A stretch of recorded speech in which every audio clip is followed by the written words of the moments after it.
प्रश्न आहे, माझ्या मतदारसंघामध्ये गोदावरी नदीसारखी पवित्र नदी आहे। यापूर्वी सुद्धा मी सभागृहामध्ये हा प्रश्न उपस्थित केला होता अध्यक्ष महोदय। गोदावरी नदीवरती गुरु गोविंद सिंगाची पावनभूमी आहे आणि गोदावरी नदी अतिशय प्रदूषित झालेली आहे।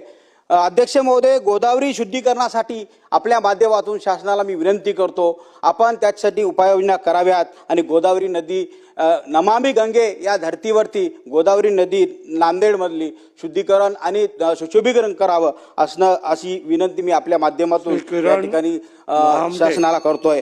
प्रश्न आहे, माझ्या मतदारसंघामध्ये गोदावरी नदीसारखी पवित्र नदी आहे। यापूर्वी सुद्धा मी सभागृहामध्ये हा प्रश्न उपस्थित केला होता अध्यक्ष महोदय। गोदावरी नदीवरती गुरु गोविंद सिंगाची पावनभूमी आहे आणि गोदावरी नदी अतिशय प्रदूषित झालेली आहे। अध्यक्ष महोदय, गोदावरी शुद्धीकरणासाठी आपल्या माध्यमातून शासनाला मी विनंती करतो, आपण त्यासाठी उपाययोजना कराव्यात आणि गोदावरी नदी नमामि गंगे या धर्तीवरती गोदावरी नदी नांदेडमधली शुद्धीकरण आणि सुशोभीकरण करावं अशी विनंती मी आपल्या माध्यमातून या ठिकाणी शासनाला करतोय।